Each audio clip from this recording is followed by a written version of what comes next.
Part 2. Oh yeah, did you notice in Genesis 3 and 18, after the specific Adam's fall, he was relegated to eating the herb of the field and not every herb of the earth, like in chapter 1's mankind? 9. Mankind was given dominion over the wild animals, plants, and fish, which had no names. The specific Adam was a farmer that named all of his domestic livestock. 10. In chapter 1, we see that the beast of the earth was created. But in chapter 2, we see that the beast of the field was formed. Summary question so far.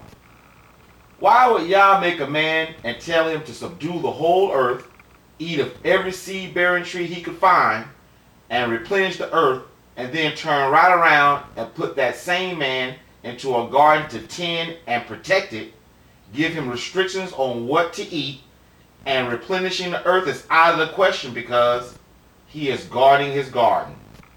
It doesn't make sense at all, unless chapter 2 of Genesis is a continuation of the story already started in chapter 1. How do we know? Because of the phrase, quote, "For Yah had not caused it to rain upon the earth, and there was not a man to till the ground. But there went up a mist from the earth, and watered the whole face of the ground." Example. This statement bridges and supports the continuation of the story. It tells of a condition of an already established world that had vegetation. We already discussed there wasn't a man with the breath of life yet to understand how to till and grow.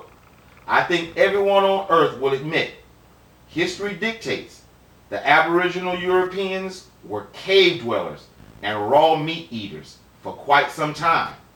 They did not have the capacity to understand how to till and plant. That understanding / breath of life was given to the specific seed of man, just like the scriptures are attesting to. I ask you, where exactly is the beginning of the supposed second explanation? It can't be chapter 2 verse 4 like most of you like to believe. Why? Because the verse does not describe any part of the makings of the generations of the heavens and the earth, nor does it describe the creation of the animals. That part had already been discussed in chapter 1. Surely, if you're going to say, these are the generations of the heavens, you would follow it up with some type of details to let us know how it was done. Or he had just finished explaining it in detail. Genesis 4:14 through 17. Quote, "Behold, thou hast driven me out this day from the face of the earth, and from thy face shall I be hid, and I shall be a fugitive and a vagabond in the earth. And it shall come to pass that everyone that fighteth me shall slay me. And Yah said unto him, Therefore, whosoever slayeth Cain, vengeance shall be taken on him sevenfold. And Yah set a mark upon Cain, lest any finding him should kill him." I'm going to keep going. "And Cain knew his wife, and she conceived and bare Enoch. And he built a city, and called the name of the city after the name of his son Enoch." Example. I know this has to be one of the most commonly asked questions about the Bible, in which you were given every explanation known to mankind. Pun intended. So, you shouldn't feel angry about me giving you my 2 cents worth. First, let's talk about the problem areas of this group of verses. First, to be a fugitive means to run away from justice, punishment, an enemy, or fleeing arrest. To say that Cain was running away from Yah's punishment or judgment doesn't fit the situation, in that Cain was banished and forced to leave by Yah. Fugitive in this case has to mean he was running from someone's justice or punishment other than Yah. We know this is true because in the same sentence, right behind a semicolon, he tells us of his true fears.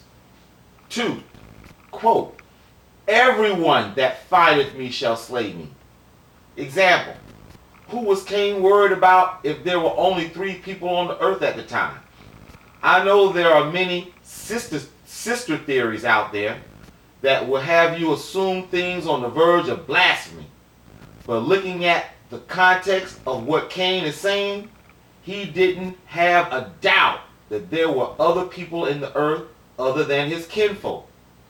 Why would he be so informal and afraid of his peeps? That's short for people, and which in this case is a slang word for relatives. I'm just trying to show you guys that I'm still hip. 3. Quote, therefore, whosoever slayeth Cain, vengeance shall be taken on him sevenfold. And Yah set a mark upon Cain, lest any finding him shall kill him. Example. Okay, I can stretch it and say Cain may have been mistaken or thought the bedtime stories mom and dad told him about the people living under the stairs was somehow true. But was Yah also on Cain's delusion? Yah forbid. So I ask you, who was Yah talking about by saying, whosoever, taken on him, lest any finding him? This is a definite acknowledgement from Yah that there were other people other than Cain's immediate family.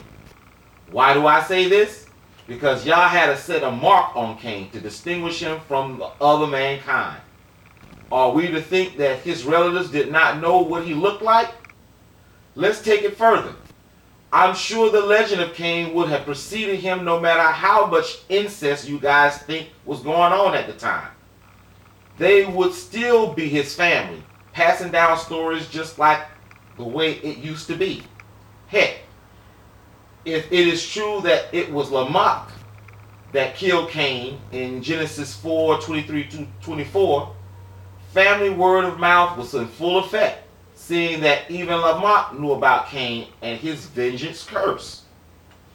Number 4, quote, and Cain knew his wife, and she conceived and bare Enoch, and they built the city and called the name of the city after the name of his son Enoch. Example. Okay, all you perverts out there, this should put to rest your cousins plus cousins make dozens, or the Cain's family tree goes straight up theories. How?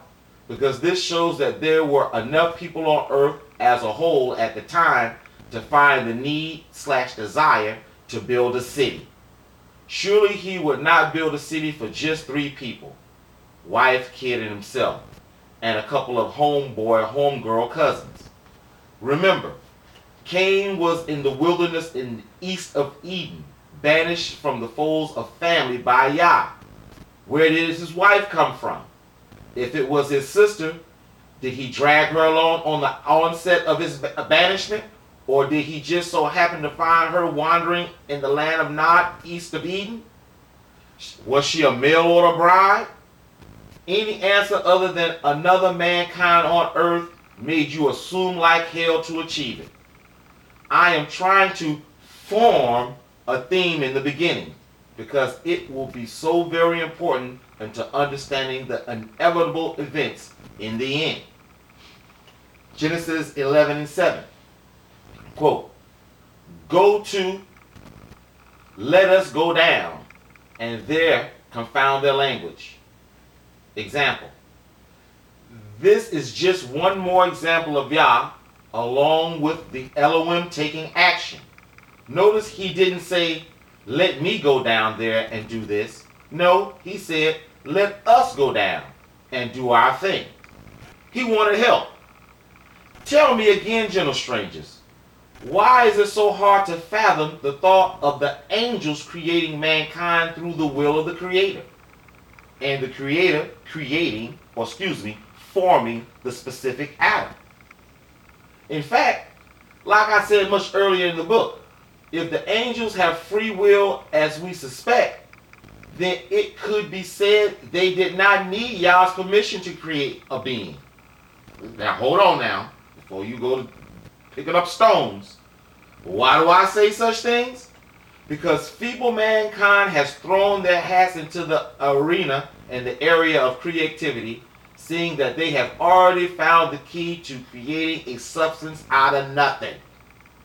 Now take that information and put it in a fact that mankind has the ability to mass produce humans and hybrids alike. Oh yeah, what about them? Does test tube babies or clone babies have a Yah-sanctioned spirit? I think not. We're going to cut it off there, ladies and gentlemen. If it's not clear to you yet, or if it's not clear to you by now, sorry for you. Because it's plain as day. But I may have been convoluted. I may have been not very sharp. There's definitely more information that I can go over. I just tried to cut it short because I really found out it's hard to read without trying to make a mistake. This is not very easy. And no, I'm not slow. No, I'm not slow. I didn't get on the yellow bus, on the short yellow bus. It's just that, well, I don't know. Hell, I don't care. But it is what it is. If you understand it, thank you.